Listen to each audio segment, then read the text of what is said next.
check up the first susceptible anemia during pregnancy.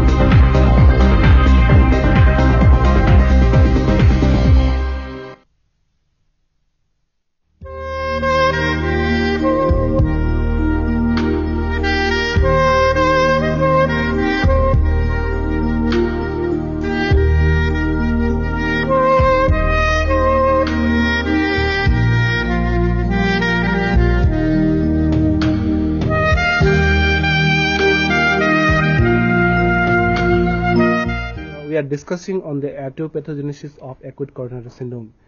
Why DVT thrombus cannot be thrombolized when a pulmonary embolism can be thrombolized? It's a good question, and it's not that DVT cannot be thrombolized. If you have very extensive DVT, which is life-threatening, you have a condition which is called phlegmazia dolens. In that case, if you have severe life-threatening problems, you can go ahead and do thrombolysis there also. Catheter based means you can thrombolize the patient, but then the thing is that you have to give a large amount of thrombolytic therapy for a large period of time. If you have extensive deep vein plexus thrombosis, you can go and thrombolize the patient even then if it's a massive. It's not that in DVT you cannot thrombolize, but there are specific indications in which you could thrombolize patients who have DVT. Extensive DVT, which is often limb threatening, you can go ahead and thrombolize the patients. Yeah. So there should not be any doubt about it that you cannot thrombolize the deep vein thrombosis. It can be also, but it's depending upon the other. So not wasting too much time, I would request Dr. Bhatia to start with the discussion. I think we had left on the topic of the vulnerable plaque, and there are 2-3 things which are important here. As you would see, the various characteristics of the vulnerable plaque. One is the high macrophage density. Again, this goes to show that the inflammatory levels are much high within these plaques. So, because the macrophage is the one which shows that there is a large amount of inflammation which is going on. Another important thing to understand is that the degree of cross-sectional stenosis is mentioned here as less than 50%. So, it's important to understand that the plaques which usually rupture, cause acute coronary syndromes, are the ones which are not so significantly causing obstruction. Because if you had stable plaques which were more than 70%, so over a period of time you would have means collaterals being formed. But it is the lesser degree of the cross-sectional stenosis which usually give rise to the acute coronary syndrome. So this is another important thing that is to be understood. That is why more modalities are coming in to identify these vulnerable plaques, as we shall be discussing subsequently also. Now, what is that causes the plaque erosion or the rupture to occur? Now, there are several factors that have been found which are called the triggers. These include arousal from sleep, physical exertion, mental stress, anger, sexual activity, cold exposure, cocaine and marijuana abuse, especially in the West, heavier pollution and sleep apnea. All these are thought to bring about increased platelet activation, increase in clotting factors, higher blood pressure, higher heart rates and reduced fibrinolytic activity. Alongside, there is a heightened sympathetic tone, reduced parasympathetic tone and increased coronary vasomotor tone. All these go on to cause plaque erosion or rupture. Now, if we see the relative risk of one developing myocardial infarction, following triggering events including the effect of exercise frequency on risk, we find that supposing if a patient had undergone an exercise, heavy exertion, the chances of one developing MI are maximum in the first hour. If the patient had sexual intercourse or a bout of severe anger in the next 2 hours, if the patient has used cocaine or marijuana, the relative risk of one developing an acute coronary syndrome is maximum in the first hour after the abuse of the substance. The relative risk of exercise triggering an MI is 5.9 vis-a-vis the others, which are around 2 to 2.5 in case of sexual intercourse and anger. In the morning time, the chances are 1.38 times higher. Just look at cocaine abuse. The higher risk is 23.8 times higher risk of one developing or triggering of an acute coronary event. Now, one would see from this and say that if one is exercising, we usually say that exercising is good, but then if you are exercising, your chances of developing a MI are much higher in the first hour, so then why one should exercise? Now we have to look at the other part of the slide. People who are exercising less than 1 time a week have got higher risk. But if patients are exercising regularly, they are in much more, a much more better state of health. The chances come down drastically. So it is 107 times higher relative risk if you are exercising less than 1 times a week, and it's 8.6 if you are just exercising 3 to 4 times a week. So exercising is good. We are not prescribing exercise in any way. Although the risk is high in the first 1 hour, it is much more higher in patients who are inactive, patients who are obese, of developing an MI, and they are much lower in patients who are regularly exercising. Coming to the next slide, seeing the triggering events again, because we are trying to understand the pathogenesis. This is often overlooked, by the students. They are more interested in reading about aspirin, about ticlopidine, clopidogrel, about, fibrinolytic agents. So these things are often overlooked. So that is why I have made slides specifically to deal with these particular issues. Now, if you see the time of exertion, as we already said, if you are having an exercise protocol, the chances are maximum in the first hour. But once the first hour is over, it falls to less than 1. And now somebody would say that means exercising is harmful. But as I already mentioned, people who are doing heavy physical exertion, say more than 5 times per week, their relative risk is well below 4. But if you are exercising 0 times, it's about 100. So that means if you exercise regularly, your chances of triggering an event after exercise are much lower. It just goes down exponentially from 100 to, if you're exercising 1 to 2 times, it comes down to 20. If you're exercising 3 to 4 times per week, to 10, and then your relative risk is down to 2. In fact, it is 1.86 to be precise if you are exercising more than 5 times a week. Similarly, mental stress, very important. Everybody is under mental stress. Mental stress, frustration, anger, outbursts of anger are all known to trigger off, acute coronary syndromes. A very interesting slide in the period of, the upper one is showing the period of 1990, and this is 1991. This is the time when the Palestinian and Israeli conflict, the number of patients presenting with acute coronary syndrome in Tel Aviv was found to be significantly higher during the timing that the bombings were taken in Tel Aviv, vis-a-vis the previous year when they were much lower.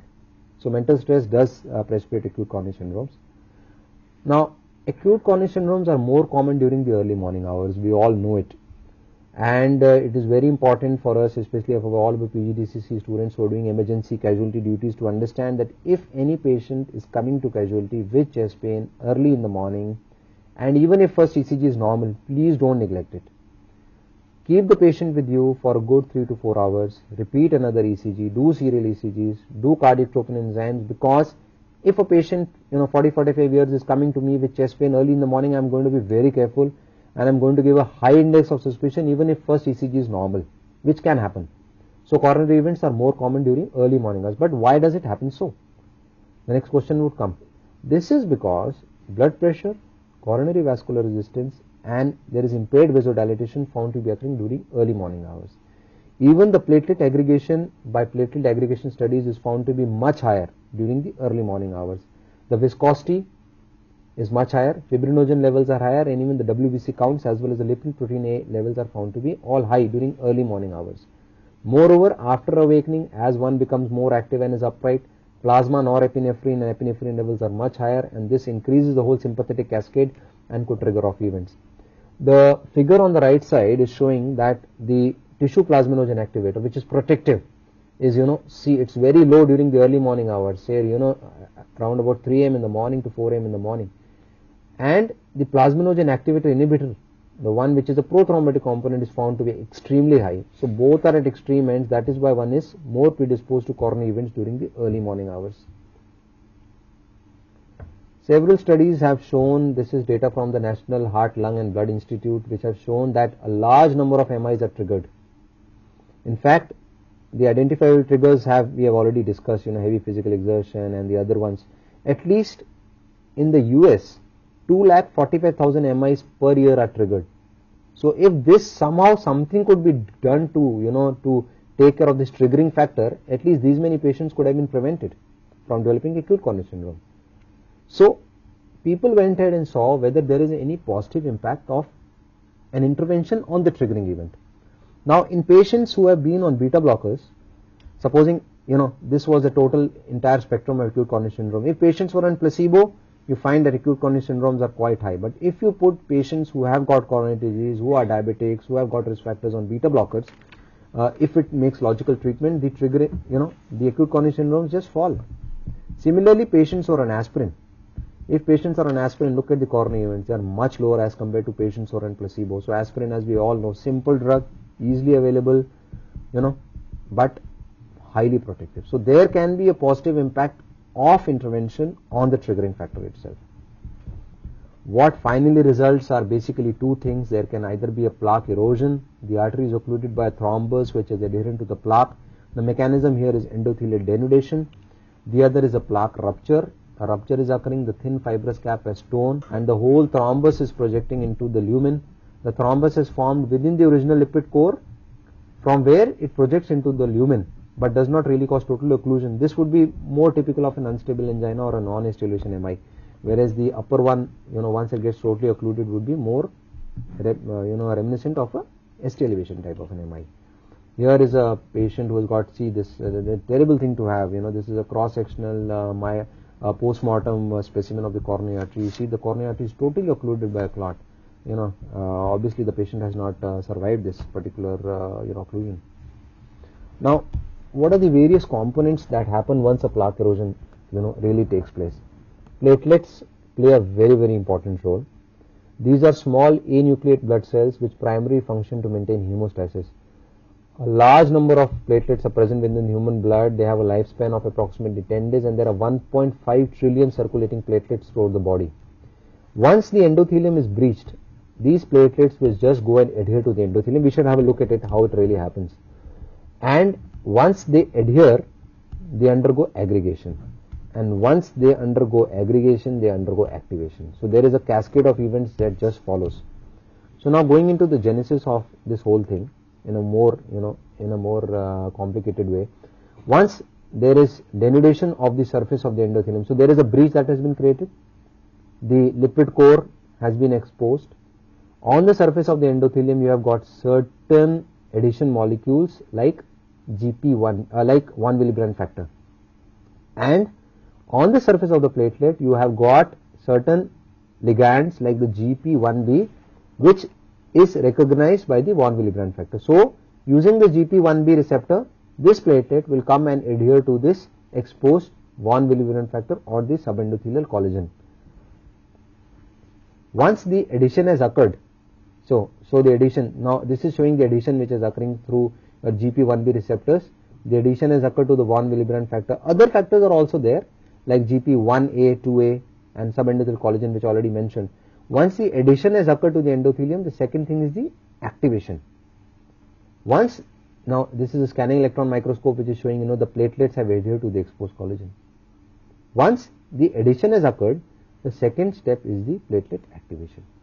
We have to remember that there are a large number of, substances which are causing platelet activation to occur. These include which are, normally found like epinephrine, serotonin, the shear rate, because there is an occlusion, so there is a high amount of shear that is occurring at the site of occlusion, and substances like thrombin. They all go and cause activation of this platelet.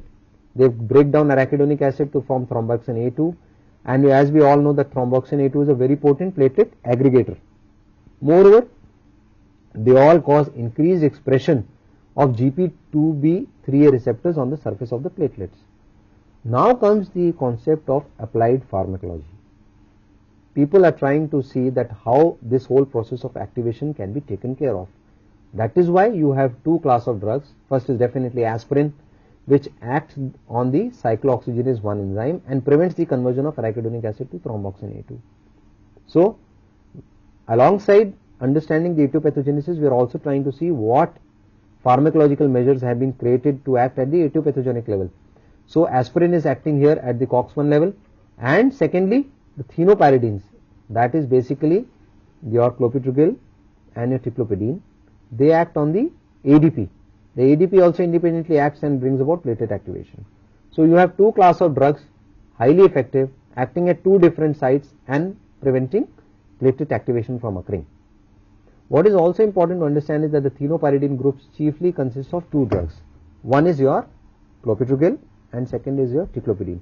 Ticlopidine is no longer used because it can cause thrombotic thrombocytopenic purpura, which is highly fatal. Clopidogrel rarely can cause TTP, but it is virtually unknown, so it is a very safe drug.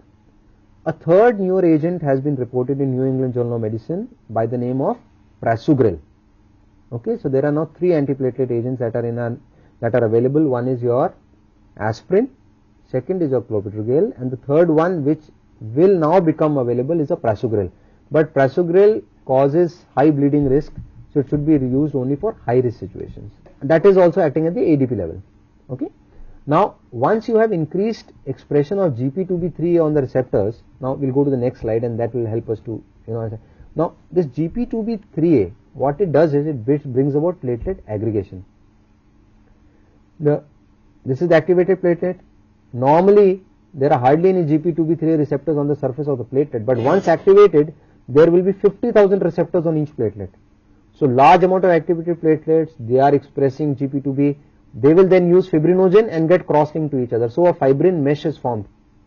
You have a mesh of platelets which is just formed, and it just keeps on getting propagated here in each direction and causes occlusion. Now, what comes in applied pharmacology here? Now, these GP2B3A receptors which are there on the surface have got certain amino acid sequences. They basically contain an RGD sequence, that is a arginine, glycine and aspartic acid. So if you have a drug which has got, and this is recognized by the fibrinogen, so if somehow you could block this particular receptor, you could block the fibrinogen from coming onto this site, and thereby the cross linking could be blocked.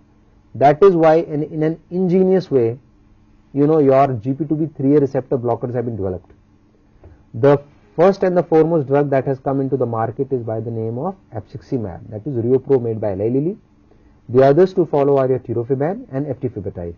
They all have got similar type of sequences which go and attach to this receptor, and they make it no longer available for fibrinogen to act. So, number one, you can positively prevent triggering factors from occurring, as already discussed. Secondly, you have got drugs which are preventing platelet activation from occurring. Thirdly, you have drugs which are preventing platelet aggregation from occurring. So you are acting at each and every level. Once this particular that mesh is created, this is basically a white clot because it is more composed of platelets. Subsequently, you have the blood which has got the coagulation cascade also, and this coagulation cascade can either be an intrinsic or an extrinsic pathway. This again will act in concert and will cause deposition of red blood cells and ultimately result in formation of fibrin. So fibrin mesh has been created, you have a platelet mesh, and this together, the red and the white clot will go on to form the ultimate occlusive clot which has been formed.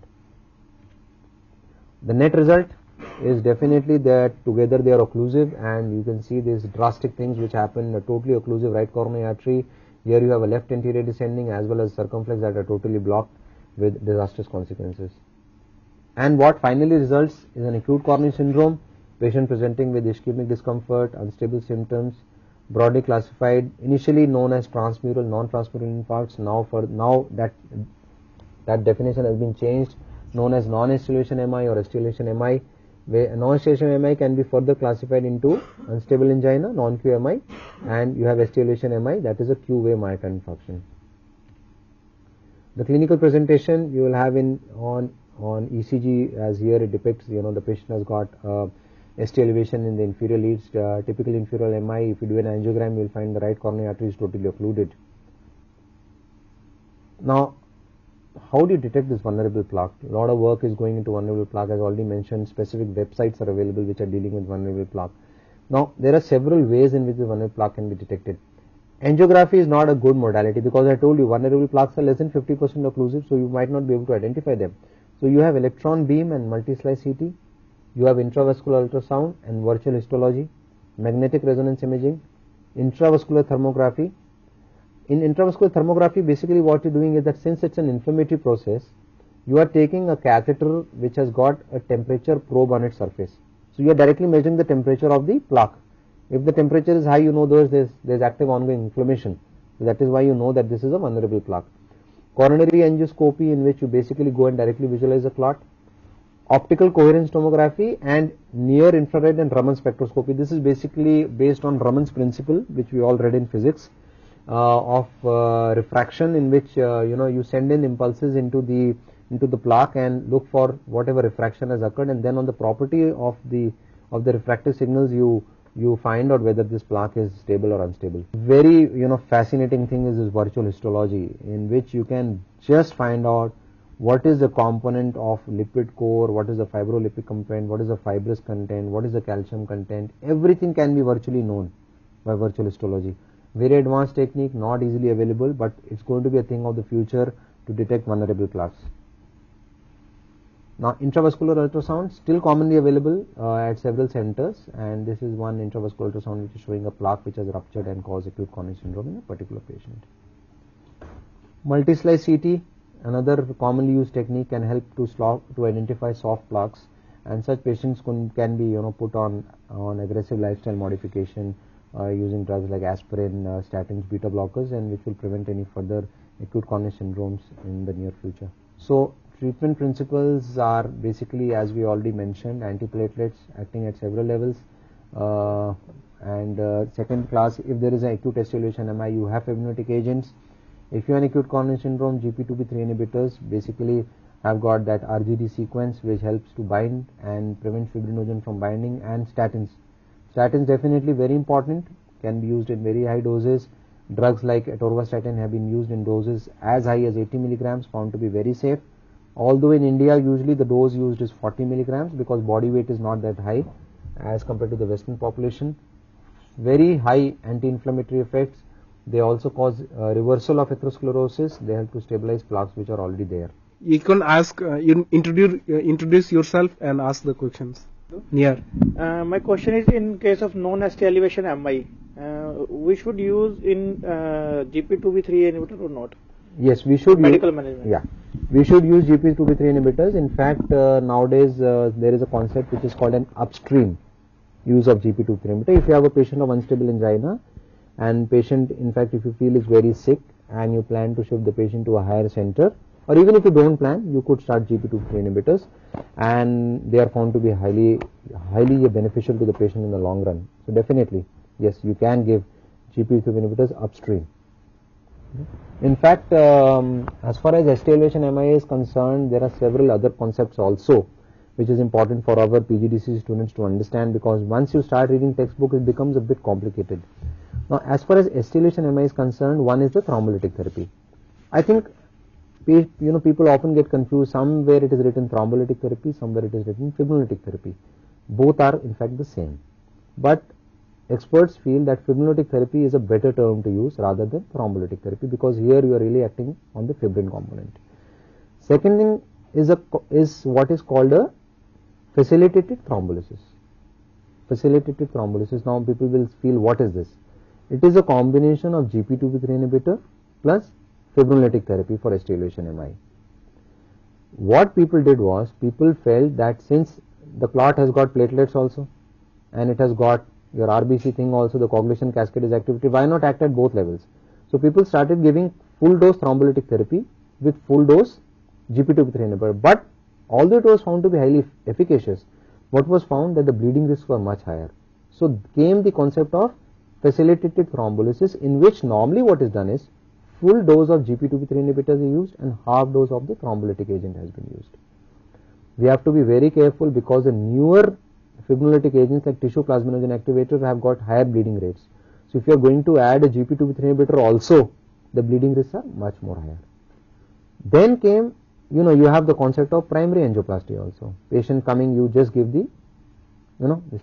So, and GP2B3 inhibitors are also commonly used during primary PCI. So people thought, why not use a facilitated PCI? Facilitated PCI is use of GP2B3 inhibitor plus fibrinolytic agent plus use of primary PCI again. So this concept is also there, but there is a lot of controversy on this, because bleeding risks are found to be very high. So nowadays, what standard treatment for acute coronary syndromes, non-ST elevation MI is there. If a patient comes to you, you first of all can relieve the pain by giving drugs like like morphine, but not easily available in all hospitals. You can give nitrates, intravenous nitroglycerin, obviously having a look at your blood pressure.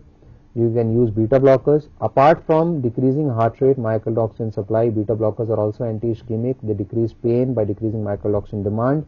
They are antiarrhythmic. They decrease silent ischemia also. Then you should load the patient with aspirin. 300 milligrams of aspirin should be loaded, and chewable aspirin is more preferable because it has got high buccal absorption. Enteric-coated aspirin is not all that well absorbed.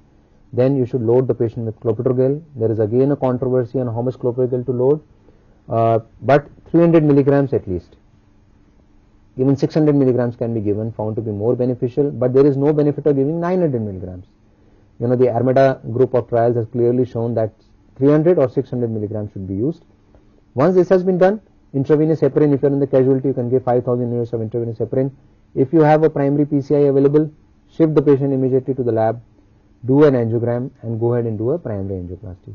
When you are doing a primary angioplasty in an acute myocardial infarction, the thrombus burden is very high. So, either use upstream GP2B3 inhibitors or within the lab itself. So, these are important, concepts which are to be understood, and everything has been very clearly defined by the American College of Cardiology and American Heart Association, and also by Indian, like the Cardiological Society of India, which is now coming up with its own set of guidelines for Indian population, and they can be, they are easily available on the net. And sir, we have actually received questions from the students. Like we always say, like diabetes is one of the major risk factors for the like myocardial infarction or acute coronary syndrome. So, what is the diabetes? Means hyperglycemic state. It means aggravate this plaque formation or plaque aggravation or plaque this loss. How it affect that things? Definitely, I think over the years it has been understood that diabetes is one of the most important risk factors for developing cardiac problems, especially acute coronary syndromes.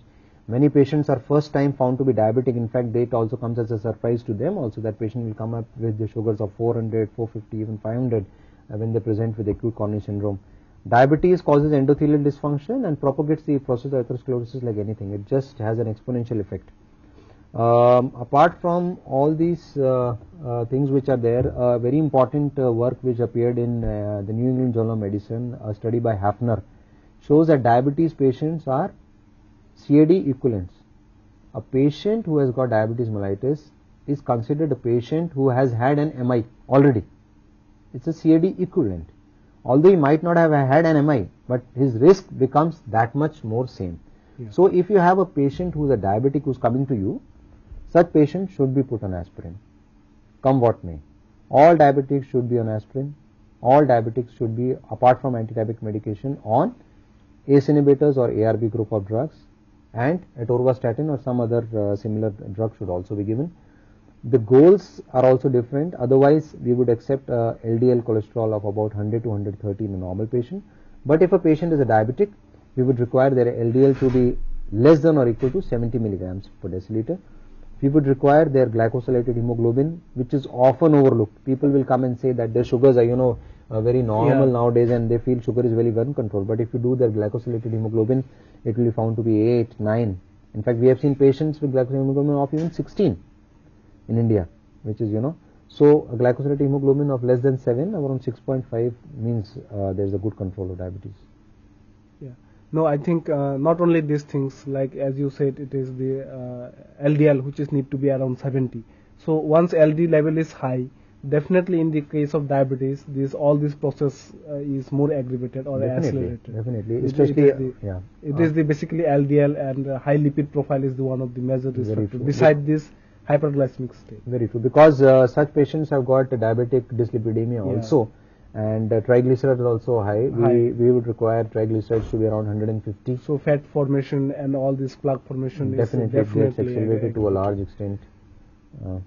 Yeah, and I think here we are going to end these sessions because we have already discussed about this aetiopathogenesis of this acute coronary syndrome, which is one of the medical emergencies, and which is as Dr. Bhatia says that it is the pathogenesis of the plaque formation, the impact of the exercise, especially if we are doing exercise regularly, then it is the one of these means preventive measure. So we should do this regular exercise. The impact of the exercise is emphasized by Dr. Bhatia. Especially we need to take care of the timing of this attack, and as Dr. Bhatia mentioned, it is the early morning which is the mostly means most of the more of the case are occurred. So early morning all these cases need to be emphasized. And regarding the newer agent like Pisugrel is the one of the newer agent, and Dr. Bhatia says that it is the one of the agent which need to be taken care before advising, because there are a lot of pros and cons are there. Some other important things are that I think all our students should try to read the basic textbooks which are available with us. I think IGNOU has done a wonderful job of bringing out very good books which are carrying all the text has been taken from standard textbooks. So I think you should give due cognizance to whatever material is available and try to read standard textbooks which are available. Brownwall's textbook of medicine is not a very difficult textbook even for your level to understand. Once you start reading, you should read the basic books, like for echocardiography, Feigenbaum is a very good book which you should read. For valvular heart disease, books are available such as Alpert Dellen is a very good book, I think. So, doctor, your question is basically what is the role of the aspirin as a prophylaxis, and what should be the dose, like 75 or 150, or what could be the what are the conditions where it's help, like dyslipidemia or diabetes and any other condition? I think, sir, you should tell this question once again. Surely, why not? Definitely, if patient is diabetic, if patient has had an acute coronary syndrome or the patient is a known case of coronary disease, then there is no doubt about it that aspirin has to be given. Aspirin has to be continued lifelong. If the patient has got no risk factors and patient just comes to you, there is no point in giving aspirin just like that, because it has been found that the chances of inducing a GI bleed are much higher. But if patient is a diabetic, then definitely giving aspirin for secondary prevention is very important, as a primary preventive measure in fact. So aspirin should be given. As far as the dose is concerned, there are several studies with 325 milligrams, with 150 milligrams and with 75 milligrams. Over a prolonged period of time, even 75 milligrams once a day is found to be highly effective. So you could start with 75. If the patient is elderly, if you feel that the bleeding risks are high, then 75 milligrams is good enough. No need to go for 325. 325 is as good as 150. So even patients who are coming, but the patient when presenting acutely should be given at least 300 milligrams of chewable aspirin. After that, patient could be put on 150 milligrams once a day. There have been concerns regarding aspirin resistance now. In fact, clopidogrel resistance is also a well-known factor, and levels are found to quite high, and there have been studies which have shown that higher doses of aspirin perhaps help to overcome this aspirin resistance. So 75 milligram also looks to be a good enough dose. Yeah. But if the patient has had MI or is a known case, then one should continue it indefinitely in dose of 150 milligrams. And if the patient has got a drug-coated stent in place, then 2 antiplatelet agents would be required, clopidogrel as well as aspirin, which have to be continued indefinitely. That is in fact one of the drawbacks of using drug-coated stents, that lifelong dual antiplatelet therapy is required. Although in the West maximum to 1 year is recommended, but more cases of late strength thrombosis are coming up.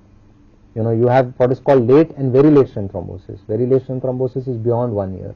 So ideally patients should be on dual antiplatelet therapy, because it has been found that patients, if have been put off one antiplatelet agent, have been found to develop subacute strength thrombosis and other problems. Do we load statin, fenofibrate as clopidogrel and aspirin? No, there is no role of loading with atorvastatin. The recommended, but definitely if patient is coming with acute coronary syndrome, you could start with a higher dose. You can start with 40 milligrams, although doses up to 80 milligrams have been used and have been found to be safe. But since our body size is much lesser of the Indian population, I think 40 milligrams looks quite safe. Yeah. And one more important aspect that we have to understand here, and which has got practical importance, is that once a patient of acute coronary syndrome, or especially an acute MI comes, either take the lipid profile within the first 48 hours or take the lipid profile after 8 weeks. Because beyond 48 hours it has been found that total cholesterol, LDL cholesterol, triglyceride, HDL, everything gets massively altered. So if you have a patient who had a MI 5 days back and if you do the lipid profile now and show us that the LDL level is, say 50, it's got no meaning. So either do the lipid profile within 48 hours or do it after 8 weeks. Yeah. Even if you have normal lipid levels, if you did if supposingly a patient came with acute MI and you did within 48 hours and still find that the LDL is 100 or say even 80, still put the patient on atorvastatin, because it helps to stabilize the plaques and in the long term also causes some amount of plaque reversal also. There is a study by the name of the reversal study, and which high doses have been used, and when intravascular ultrasound was done, it was found that the plaque burden and the plaque volume had reduced. So statins, no loading dose, but should be a component of treatment for all patients. When you put patients on high doses of atorvastatin or any other statin like rosuvastatin, what needs to be looked at is the SGOT, SGPT, the transaminase levels, and the CPK, CPK-MB levels, because the only two adverse effects that occur with the use of statins are transaminitis as well as your muscle pains, muscle aches are known to happen, myositis can happen. So you have to be pretty careful on that aspect, especially potent drugs like like rosuvastatin. There have been other statins which had come into the market like serivastatin, which had to be withdrawn because they were causing a lot of rhabdomyolysis and renal failure problems. So you have to be really careful.